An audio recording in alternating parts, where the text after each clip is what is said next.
मीरा भाईंदर शहरातील रखडलेल्या मेट्रोच्या कामावरून आजी आणि माजी आमदार आमने सामने आले।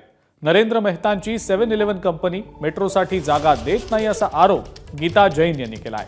त्यामुळे मेट्रोचं काम रखडलंय आणि त्यामुळे महिन्याला 3 कोटींचा भुर्दंड सोसावा लागत असल्याचा आरोप गीता जैन यांनी केलाय। यावर माजी आमदार नरेंद्र मेहता यांनी खुलासा देखील केलाय।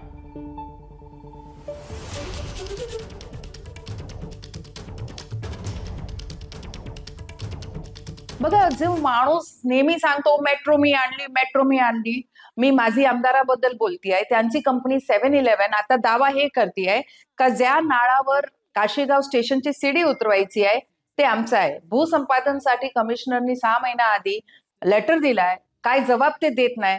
मग काल मी मेट्रोचे MMRDA चे कमिशनर मुखर्जी साहेबांना भेटली, त्यांना सांगितलं की साहेब आमचं काम थांबलेलं आहे आणि कोणीतरी इंटरव्हेन करून मग त्यांनी ते लगेच कलेक्टर साहेबांना ऑर्डर दिले, भूसंपादन अधिकाऱ्यांना ऑर्डर दिले की हे मला रिझल्ट 15 दिवसात भूसंपादन करून पाहिजे, कारण ते मेट्रोचा अधिकार आहे। काही रस्त्यात आला ते भूसंपादन करायचं।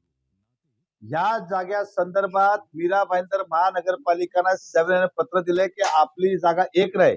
2023 ला दिलंय, 2022 ला दिलंय, 2024 ला दिलंय की ही जागा आपण घ्यावी आणि नको असेल तर घ्यावं। आता हे जागा घेतच नाही तर करायचं काय?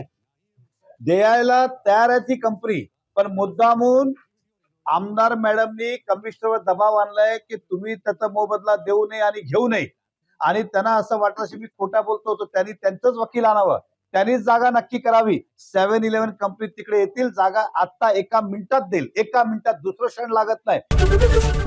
एबीपी माझा, उघडा डोळे बघा नीट।